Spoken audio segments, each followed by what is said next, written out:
Hi எல்லோருக்கும் வணக்கம். Bigg Boss season 9 Tamil. So அந்த வீடியோவில் மாட்டிக்கிட்டீங்களே விஜய் டிவி, இப்படி நீங்கள் பண்ணுவீங்களா அப்படின்ற மாதிரி ஏகப்பட்ட விஷயங்கள் வந்து பார்த்தீங்க அப்படின்னா நமக்கு வந்து வந்திருக்கு. ஸோ நேரில் பார்த்தவர்கள் என்னென்னலாம் வந்து சொன்னாங்க அப்படிங்கிறதை பற்றி தான் இந்த வீடியோவில் நம்ம வந்து டிஸ்கஸ் பண்ண போகிறோம். அது மட்டும் இல்லாமல் விஜய் சேதுபதி அவர்கள் இந்த வாரம் என்ன மனநிலையில் இருக்கார் அப்படிங்கிறது தெரில. ஏன்னா உள்ளே போகிறப்பயே அவருடைய ஃப்ரெண்டு மாமா மச்சான் அப்படின்லாம் பேசிட்டு போயிருக்காங்க.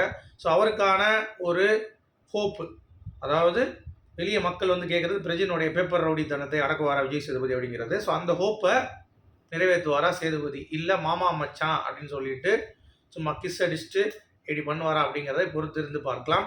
ஸோ இந்த மாதிரி ஏகப்பட்ட விஷயங்கள் நம்ம வந்து பார்க்க போகிறோம் இந்த வீடியோவில். ஸோ வீடியோக்குள்ளே போகிறதுக்கு முன்னாடி சேனலுக்கு புதுசாக இருந்தீங்க அப்படின்னா கண்டிப்பாக சப்ஸ்கிரைப் பண்ணிடுங்க. இல்லை வந்து சப்ஸ்கிரைப் பண்ணாதவங்க கூட கண்டிப்பாக வந்து சப்ஸ்கிரைப் பண்ணிடுங்க. இப்போ நம்ம வீடியோக்குள்ளே போகலாம்.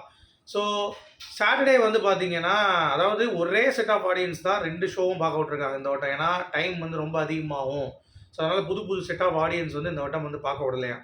ஸோ எல்லாத்துக்குமே ஒரே இதுதான், கிட்டத்தட்ட 8-9 மணி நேரம் ஒரே ஆடியன்ஸ் தான். பிரேக் வரப்போ பிரேக் விட்டுட்டு அதுக்கடுத்து வந்து வந்திருக்காங்க அப்படிங்கிறது பார்க்க முடிஞ்சுச்சு. ஸோ அதில் நிறையா தகவல்கள் கிடச்சிருக்கு. அதாவது நேற்று எந்த ஒரு இன்ஃபர்மேஷனும் லீக் பண்ணக்கூடாது அப்படிங்கிறது தான் ஃபஸ்ட்டு அக்ரிமெண்ட்டே. சரியா? டிஸ்கஷன் பண்ணிக்கலாம், பட் எல்லா விஷயத்தையும் சொல்லக்கூடாது. அதாவது ஒருத்தன் வந்து பார்த்தீங்கன்னா போன வட்டம் சனிக்கிழமை எல்லாத்தையும் போட்டான். அந்த கான்வர்சேஷன் முதற்கொண்டு என்னென்ன பேசினாங்க அப்படிங்கிறது எல்லாத்தையும் ரிலீஸ் பண்ணான் போன வட்டம். ஏதோ ஒரு ஐடி ட்விட்டரில் நான் பார்த்தேன். அந்த மாதிரி வந்து இந்த வட்டம் வந்து லீக் பண்ணக்கூடாது அப்படின்றத சொல்லி தான் வந்து வெளியே அனுப்பியிருக்காங்க. ஸோ வந்தவங்களுக்கு வந்து அந்த அளவுக்கு சொல்லலை. நான் அதுதான் கேட்டுட்ருக்கேன். உள்ளே போனவங்க யாராவது கொஞ்சம் சொற்ப பேர் தான். இந்த வட்டம் ரொம்ப ஆடியன்ஸே அனுப்பலை. நிறைய பேர் ட்விட்டர் யூஸ் பண்ணாதவங்க தான் உள்ளே போயிருக்காங்க. ஸோ அப்படி இருக்கும் பொழுது அந்த 50 பேரில் இருந்து யாராவது 2 பேர் தான் நேற்று ஸ்பேஸில் வந்து ஏதோ பேசியிருக்காங்க. அவங்களும் தெளிவாக பேசலை. சரியா? ஒரு 4 பாயிண்ட் தான் சொன்னாங்க. அதை நம்ம இந்த டிஸ்கஸ் பண்ணுவோம். அது மட்டும் இல்லை, சனிக்கிழமை நிகழ்வுகளில் நிறைய விஷயம் நடந்திருக்கு. ஸோ அதெல்லாம் வந்து நான் பார்த்து கேட்டுட்டு கிடைச்சவொடனே நான் வந்து ஈவினிங் ஒரு 5-6 மணிக்கு நான் வந்து வீடியோ போடுறேன். ஓகேவா? அதுக்கு முன்னாடி கண்டென்ட் வந்து இல்லை. அதுதான் வந்து நிதர்சனம். சரியா? ஸோ இப்போ என்னென்னலாம் பண்ண போகிறாங்க அப்படின்னு சொல்லி பார்த்தீங்கன்னா, வைல்டு கார்டு கண்டஸ்டன்ஸை டார்கெட் பண்ணும் அப்படிங்கிறது தான் விஜய் சேதுபதி அவர்களுக்கு கொடுக்கப்பட்ட ஸ்கிரிப்ட். ஏன்னா அவங்க ஒழுங்காக பண்ணலன்ட்டு. ஆனால் விஜய் சேதுபதி என்ன பண்ணி சொல்லியிருக்காருன்னா, கிட்டத்தட்ட ஒரு அரை மணி நேரம் அதுக்கே போயிருக்கு. நான் எதுக்கு டார்கெட் பண்ணணும், நல்லா தான் விளாட்றாங்க, உள்ளே போன கேம் மாற்றிருக்காங்க அப்படின்ற மாதிரிலாம் சொல்லும் பொழுது, அதெல்லாம் மாற்றிருக்காங்க சார். பட் இவங்க வந்து அதே மாதிரி தான் பண்ணுறாங்க. உள்ள பாரதி என்ன பண்ணிட்டு இருந்தால் அதுதான் வந்து இப்போ போய் ஒரு ரவுடி பண்ணிட்டு இருக்காங்க. பாரதி பொசிஷனில் வந்து திவ்யா வந்து வந்துட்டாங்க. பாரதி பொசிஷனோட இல்லை, பாரதியிலேருந்து 3 மடங்கு 4 மடங்கு வந்து திவ்யா இருக்காங்க. ஸோ அதனால் அவங்கள போய் நம்ம வந்து டார்கெட் பண்ணோம்னு சொல்லி ஒரு ஸ்கிரிப்டை வந்து விஜய் டெலிவிஷனில் வந்து பார்த்தீங்கன்னா கொடுத்துருக்காங்க. வந்து ஃபஸ்ட்டு ப்ரோமோ பேசிட்டு போயிட்டு உள்ளே வந்துட்டு போனவர் அதுக்கடுத்து கிட்டத்தட்ட ஒரு அரை மணி நேரம் 3/4 மணி நேரம் வரலையாங்க. ஸோ ஃபுல் டிஸ்கஷன் போயிட்டுருக்கு. ஸோ சேதுபதி வந்து பார்த்தீங்கன்னா பிரச்சனை ஏதோ அடிக்க சொல்லியிருப்பாங்கன்னு நினைக்கிறேன், ஏதோ ஒன்று, அதெல்லாம் தெரியல நமக்கு. ஆனால் நேரில் பார்த்தவங்க கிட்டத்தட்ட ஒரு 3/4 மணி நேரம் 50 நிமிஷம் வந்து பார்த்தீங்கன்னா பிரேக் இருந்துச்சுன்னு சொல்லியிருக்காங்க. ஸோ அப்போ இந்த திலாலங்கடி பயில என்ன பண்ணியிருக்காங்க, ஒன்று இந்த மாமா டிவி ஏதாவது பண்ணியிருப்பாங்க, இல்லை விஜய் சேதுபதி ஏதாவது பண்ணியிருப்பாங்க. ஸோ இந்த 2 பேரும் சேர்ந்து ஒரு விஷயம் பண்ணியிருக்காங்கிறது தெரியுது. ஸோ உள்ள வேகத்தில் வந்தவங்க அப்படியே வந்து பார்த்தீங்கன்னா காலிலே விழுந்துட்டாங்களாம். சரியா? அந்த லெவலுக்கு உள்ளே போயிருக்காருல்ல இப்போது சேதுபதி. திவ்யா ரோஸ் பண்ணுறேன், அது பண்ணுறேன், இது பண்ணுறேன்ட்டு அவங்க பண்ணுவாங்களா அப்படிங்கிறது தெரில. சரியா? இதெல்லாம் வந்து நடந்துச்சு. இன்னும் ஏகப்பட்ட விஷயங்கள் இருக்குன்னு நான் சொல்கிறேன். அதுக்கு முன்னாடி இன்றைக்கி எபிசோடில் என்னென்னலாம் வந்து மேட்ச் பண்ண போகிறாங்க அப்படின்னு சொல்லி பார்த்தீங்கன்னா, ஃபஸ்ட்டு வந்து மெயினாக நாமினேஷன்ஸ் உள்ளே வந்து இன்னும் டிஸ்கஸ் பண்ணுறாங்க. அந்த ஒரு விஷயத்தை அட்ரஸ் பண்ணணும். இன்னொன்று, நாமினேட் பண்ணுறதுல விஜய் சேதுபதி எவ்வளோ தூரம் சொல்லியும் திருப்பியும் நாமினேஷன்ஸில் வந்து ஓப்பன் நாமினேஷன் வச்சோம். எப்படி ஓப்பன் நாமினேஷன் வச்சும் எல்லாரையும் உள்ளே கொண்டு வர்றது அப்படிங்கிறது தான் பிளான். பிக் பாஸ் அதுதான் பிளான் போட்டார். ஆனால் ஏன் ஒரு ஓட்டு இருக்கிறவங்களை உள்ளே கொண்டு வந்தாருங்கிறது எல்லா கன்ஃபியூஷன் உள்ளே இருக்கிறவங்களுக்கு இருக்கும். அதுக்கு என்ன காரணம் அப்படின்னு பார்த்தீங்கன்னா, உள்ளே இருக்கிறவங்க ஓப்பன் நாமினேஷன் ஒழுங்காக வந்து விளையாடல. எல்லாருமே பார்வதி திவாகர் தான் ஃபோக்கஸ் பண்ணாங்க. ஈவன் வைல்டு கார்டு ஆல்சோ, நான் இந்த கேமை சேஞ்ச் பண்ண போகிறேன், இந்த கேமை பிடுங்க போகிறேன், அறுத்து தள்ள போகிறேன், கிழிச்சு எரிய போகிறேன் அப்படின்னு சொல்லி வந்தவங்க எல்லாருமே திவாகர் பார்வதி தான் சொன்னாங்க. ஸோ இதை வந்து கண்டிப்பாக விஜய் சேதுபதி அட்ரஸ் பண்ணணும். அதுதான் வந்து பண்ணணும் அப்படிங்கிறது தான் பாயிண்ட். அதை பண்ணியிருக்காருன்னு தான் சொல்கிறாங்க. ஓகே, அது டிஸ்கஸ் பண்ணப்பட்டது தான் லைவில் பேசுனாங்க ஸ்பேஸில். அப்போ எனக்கு ஒரு ஹாப்பியாக இருந்தது. ஓகே, அப்போ தட் இஸ் ஓகே. ஏன்னா அதுதான் மெயினான ரூலு.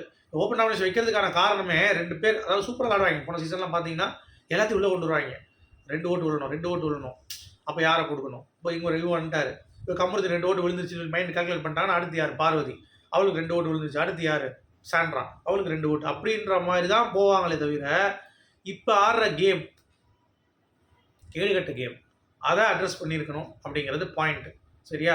அடுத்து வந்து பார்த்தீங்கன்னா, திவ்யாவுக்கு ஒரு ரோஸ்ட். அதாவது இங்க இருக்கிறப்ப D for decorum, D for dignity, D for என்ன சொல்றது? அந்த மாரி நெறைய வார்த்தைகள் இங்கிலீஷ்ல போட்டுக்கோங்க. ஆனா உள்ள போயிட்டு டி ஃபார் டுபாகூர், டி ஃபார் டமுக்கு டப்பா, டி ஃபார் என்ன சொல்றது? டிக்னிட்டிலாம் கிடையாது. ம். கேவலமான வார்த்தைகள் சிலது போட்டுக்கோங்க. அப்படிதான் வந்து பண்ணிட்டு இருந்தாங்க. இப்படி ஆடுறது, அப்புறம் எல்லாத்தையும் மரியாதை இல்லாம பேசுறது, கேடுகெட்டத்தனமா வந்து பார்த்தீங்கன்னா, பின்னாடி ஓடுறது, மைக் போடாம சுத்திட்டு இருக்கிறது, இந்த மாரி ஏகப்பட்ட விஷயங்கள் திவ்யா வந்து பண்ணிட்டு இருக்காங்க. சரியா? அது மட்டும் இல்லாம பார்வதியாச்சு ஒரு 2, 3 பேர் தான் அப்படி பண்ணுவாங்க. கனி, அந்த கேங் அப்படிதான். ஆனா இந்த திவ்யா வந்து எவன்கிட்ட போனாலும் வந்து, அது பேப்பர் ரவுடியும் பிரசன்ட் பேசினா கூட அப்படிதான் பண்ணுது. "அண்ணா நான் சொல்லிட்டு இருக்கேன்ல, நீங்க என்ன பண்றீங்க?" அப்படின்ற மாரி ஏதாவது வந்து பண்ணி விட்டுறாங்க. அப்படிங்கிறத பார்க்க முடியுது.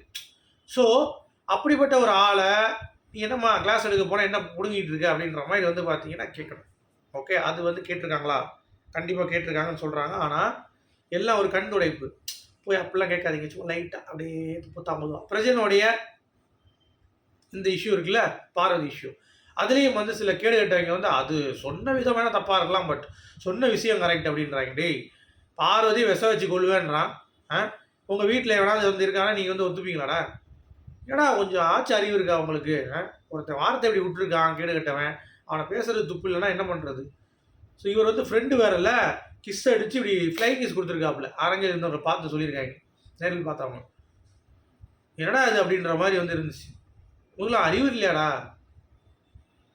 அப்ப எதுக்கு நாங்க வந்து ஷோ பார்க்கணும்? இப்ப நீங்க இஷ்டத்துக்கு உங்க இத பண்ணிட்டீங்கன்னா, வெளிய ஷோ எதுக்கு பார்க்குறாய்ங்க? இப்ப நியாயமா இருக்கணும் பிக் பாஸ் அப்படிங்கிறது என்னைக்கும் இருந்ததில்ல. அது வேற விஷயம். பட் இருந்தாலும் ஒரு கொஞ்சமாச்சும் இருக்க வேணாமாடா? அப்படின்ற மாரி தான் இருக்கு. ஸோ இந்த மாரி சில விஷயங்கள் வந்து பார்த்தீங்கன்னா நடந்திருக்கு அப்படிங்கிறது பார்க்க முடியுது. அடுத்து தியானாவுடைய ட்ரை. அவங்க வந்து பார்த்தீங்கன்னா ஃபேக் அப்படிங்கிறத அடையாளப்படுத்தியிருக்காய்ங்க. இதெல்லாம் வந்து கேவலமா இருக்கு. அதாவது எத கேட்குறோ அத கேட்க மாட்டாய்ங்க. கேமரா கான்ஷியஸ் தான் அந்த பொண்ணு. சில பொய்கள் சொல்லுது. ஆனா அத விட பெரிய கேஸ் பண்ணவங்க உள்ள இருக்காய்ங்க. கனிலாம் அவ்வளோ பொய் சொல்லி திரியுது. அதெல்லாம் கேட்க வக்கு இல்ல. சபரி அவ்வளோ நடிச்சிட்டு இருக்கான். அத எக்ஸ்போஸ் பண்றது வக்கு இல்ல. எஃப்ஜே அவ்வளோ ஆடிட்டு இருக்கான்.